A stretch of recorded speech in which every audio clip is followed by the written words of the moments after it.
네, 안녕하세요. 헬스 유튜버, 뷰티 유튜버, 그리고 IT 기기 유튜버, 그리고 언박싱 유튜버 동탄 왕코입니다. 또 택배가 왔어요. 근데 누가 보낸지 모르겠습니다. 제 또 열혈 시청자분께서 또 저 열심히 운동하라고 이렇게. 이게 이름이 뭐죠? 아, 이거 아무튼 뭐 운동기구 아령 같은 게 지금 왔어요. 이 이름은 영상이 끝나고 네이버로 검색해 보겠습니다. 어쨌든 근데 누가 보낸지 모르겠습니다. 일단은 제한테 따로 연락이 온 건 없고 친구들 있는 데다가 물어봤는데 다들 아니라고 하고. 어쨌든 저한테 온 건 맞습니다. 잘못 배달이 온 건 아니에요. 여기 보면 10kg라고 써 있는데 택배 기사님 정말 고생하셨습니다. 일단 뜯어보겠습니다. 항상 주소는 따로. 네, 저한테 온 게 확실합니다. 제 이름, 저희 집 주소 확실해요.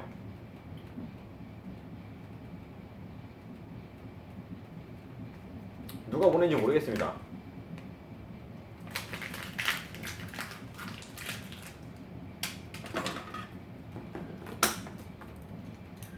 가뜩이나 어려운 자세나 이런 거는 잘 하지도 못하고 하려고 노력도 많이 안 하는데 이런 기구들이 하나씩 생길 때마다 이게 유튜브에서 막 자세 검색하고 막 모르겠어요. 힘듭니다. 힘들어. 뭐 이해합니다. 아령 포장일 때 역시 스폰지가 빠져서는 안 되겠죠.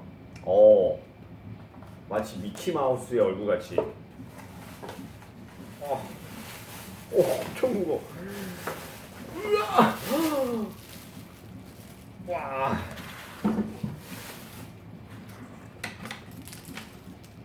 캐틀벨? 이 이름이 캐틀벨인가요? 이 이름이 뭔지 모르겠어요. 여러분 영화 엑시트 보셨나요? 영화 엑시트에서 빠질 수 없는 소품이죠.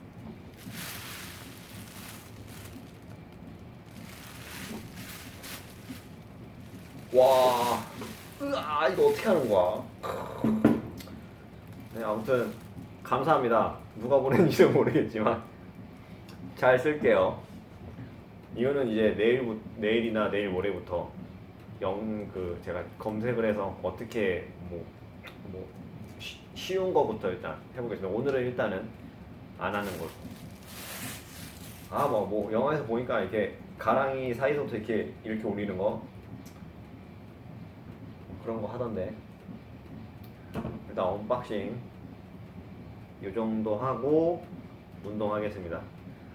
사실 오늘 너무 피곤한데 운동 조금만 하고 얼른 씻고 자겠습니다. 내일 또 일찍 일어나야 돼서 일단 운동을 하도록 하겠습니다. 와!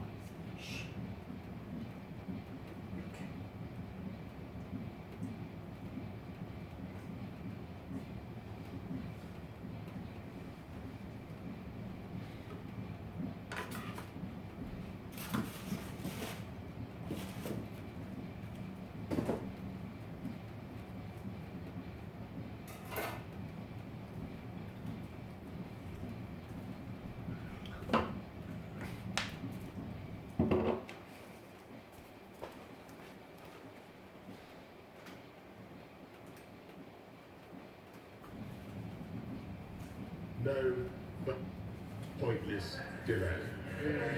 This House has never before voted to force the Prime Minister to surrender such a crucial decision to the discretion of our friends and neighbours overseas. Because what this bill would mean is that unless we agree to the terms of our friends and partners, they would be able to keep us in the EU for as long as they want and on their terms. And I urge, therefore, this House to reject this bill tonight so that we can get the right deal for our country deliver Brexit and take the whole country forward. And I commend this statement, Mr. Speaker.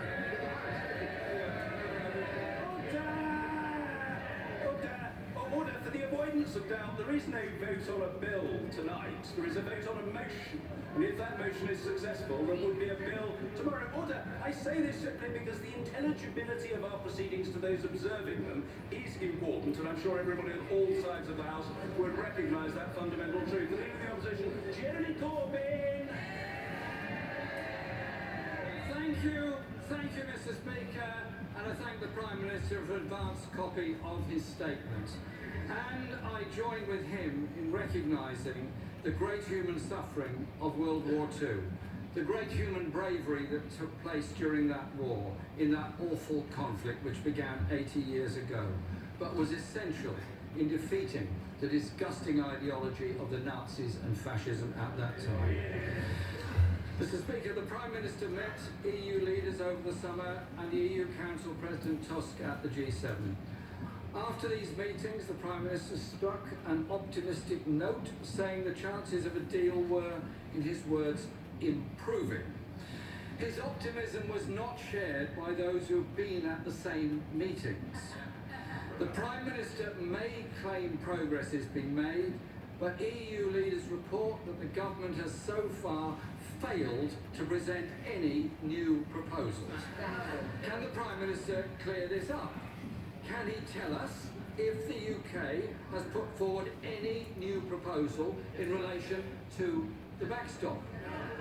If so, will he publish them so that these proposals can be scrutinised by Parliament and by the public? It's becoming increasingly clear that this reckless government only has one plan: to crash out of the EU without a deal. The reality is exposed today in the in-house journal of the Conservative Party, otherwise known as the Daily Telegraph, which reports the Prime Minister's Chief of Staff calling negotiations a sham.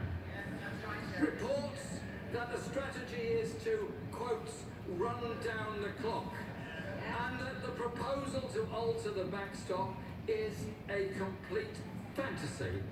And those are the words of the Attorney General. No deal, Mr. Speaker, will mean food shortages, reduced medical supplies, and chaos at our ports. Not me saying that. The government's own leaked analysis says, and it warns of chaos all across the board. Today, we had expected a publication of the government's no-deal preparations. This government is hiding from scrutiny, hiding from the people, and trying to hide us from their true intentions. This isn't just a government in chaos, but a government of cowardice. Thankfully, some in Whitehall are putting these vital documents into the public domain. But we shouldn't have to rely on sporadic leaks.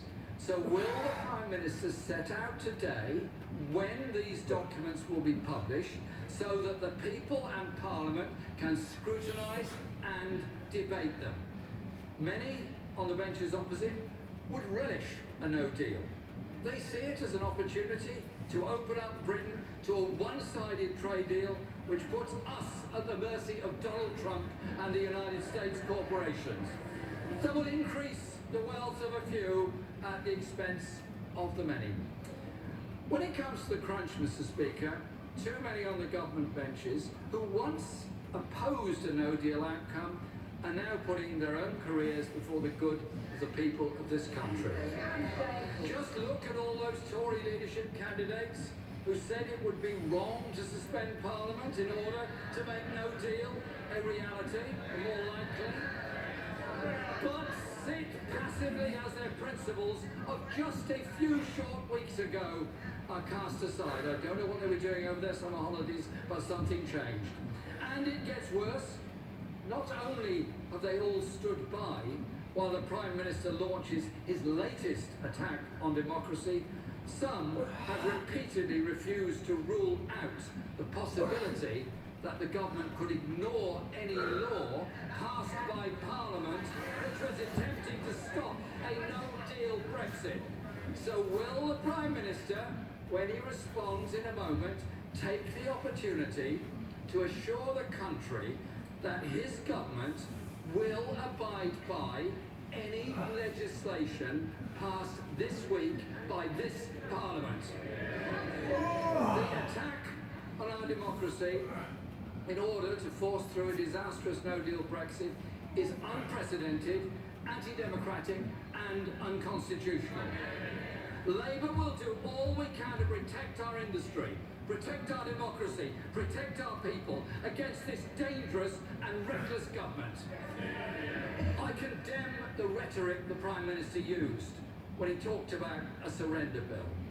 I hope he will reflect on his use of language. I really do hope he will reflect on his use of language. We're not surrendering because we're at war with Europe. They are surely our partners. If anything, it is a no-deal exit that would mean surrendering our industry, our jobs, surrendering our standards of protection in a trade deal with Donald Trump and the United States.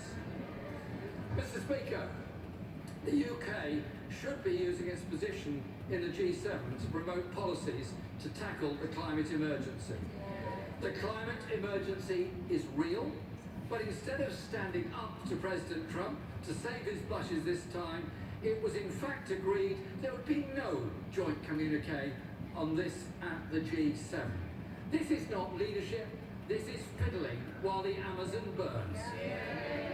The situation across the Amazon should be a wake-up call to this Prime Minister, who once described global warming as primitive fear without foundation. As we watch fires rage not only across the Amazon, but Angola and the Democratic Republic of Congo, does he stand by those sentiments? While funds to protect and restore the Amazon rainforest are welcomed, the Prime Minister knows this is merely a drop in the ocean. So will more money be pledged for the Amazon, and are additional funds being made available to tackle fires in sub-Saharan Africa? And will he be introducing measures to stop UK companies from aiding, abetting and profiting from the destruction of the Amazon rainforest and indeed the rainforests in West Africa? The UK Parliament on May the 1st became the first state parliament anywhere in the world to declare a climate emergency, and I was proud to move that motion. We must continue to show global leadership on this issue. On Iran, Mr. Speaker, it's notable that the Prime Minister fails to condemn President Trump's decision to unilaterally tear up the internationally agreed Iran nuclear deal, creating this crisis which now risks a slide into even deeper conflict. Does the Prime Minister plan to work with European partners to restore the Iran nuclear deal and de-escalate tensions in the Gulf? We're clear that in government Labour would work tirelessly through the UN for a negotiated reinstatement of the nuclear deal and to defuse the threat of war in the Gulf. Effective diplomacy, not threats and bluster, must prevail. And will the Prime Minister call on the Iranian authorities to end the unjust detention of Nazanin Zaghari-Ratcliffe? And what actions has he taken so far to ensure her release from the terrible situation that she has been plunged into? Mr. Speaker, we're all concerned about the situation in Hong Kong. No government anywhere should get to shut down rights and freedoms or to pick and choose which laws it adheres to. Will he urge the Chinese government to stick to the Joint Declaration of 1984 and stand up for the rights of citizens in Hong Kong? Mr. Speaker, later today, this House has a last chance to stop this government from riding roughshod over constitutional and democratic rights in this country, so that a cabal in Downing Street can crash us out without a deal, without any democratic mandate and against the majority of public opinion. He isn't winning friends in Europe, he's losing friends at home. His is a government with no mandate, no morals, and as of today, no majority. Mr. Speaker, the right honourable gentleman knows full well that this country has engaged actively with our European friends and partners, to make sense of the Iran nuclear deal and to ensure that that deal continues. And he will know that the FCO, my right honourable friend, the Foreign Secretary, continues to work actively to secure the release not just of Nazanin Zaghari-Ratcliffe, but all the very sad consular cases that we are currently dealing with in Iran. I pay tribute to him and to the work of all his officials. Mr. Speaker, I'm glad for what he said about the importance of preserving democracy in Hong Kong, and he will observe the strength of the G7 statement on that matter. But quite frankly, when it comes to the bill that he is assisting in bringing forward tomorrow with the procedure that is coming forward tonight, Mr. Speaker, let us be in no doubt. This is a Bennite, a former Bennite opposition. I mean, he still is a Bennite, I believe. He is a man who voted against every single piece of EU legislation. He voted against Maastricht, he voted against Lisbon, time and time and time again. He has said that we must uphold the result of the EU referendum. Time and time again he has said that he's on the side of democracy and vindicating the will of the people. And what do we see now, Mr. Speaker? He has been converted with his hordes of momentum activists trying to take over the streets, converted into the agent of those who would subvert democracy and overturn the will of the people. He has become, that is what he wants to do. He wants to entrust the decision about how long this country remains in the European Union to our friends and partners in Brussels and not in his house. That is not democracy, Mr. Speaker.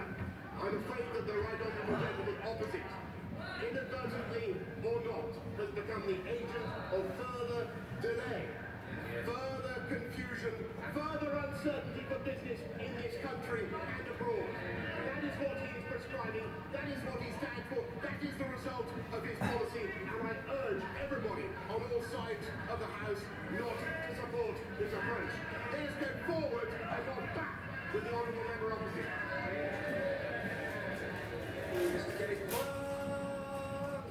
Mr. Speaker, the Prime Minister's extraordinary knockabout performance today merely confirms, it seems to me, his obvious strategy, which is to set conditions which make no deal inevitable, to make sure that as much blame as possible is attached to the EU and to this House for that consequence, and then as quickly as he can fight a flag-waving general election before the consequences of no deal become too obvious to the public. And as my right honourable friend would let me know whether that clear explanation of his policy is one he entirely accepts, and was he also accept that if he gets his way and gets no deal, we then have to begin years of negotiations with the Europeans and the rest of the world about getting new trade, security, other arrangements in force. And does he seriously think that this approach will obtain from any other country in the world a free trade arrangement which is half as good as the common market which conservative governments have helped put together over the years? Mr. Speaker, as you know, I'm a very keen fan and a lifelong fan of I want to hear what the order. Sit down. Sit down. Yeah, I'm very grateful. I want to hear what the Prime Minister has to say in response to the question. That answer, that response must be heard. The Prime Minister. Thank you, Mr. Speaker. As the father of the House knows, I'm a long-standing admirer of the right honourable member for Ratcliffe, and indeed I was the only member of the 2001 intake to vote for my right honourable friend as a leader of the Conservative Party. I was.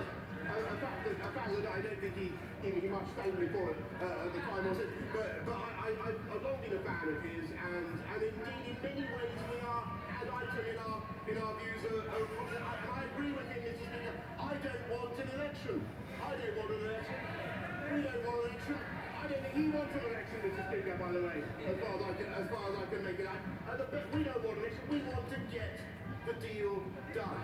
And the best way, Mr. Speaker, to get a deal is to support the government in the lobbies tonight.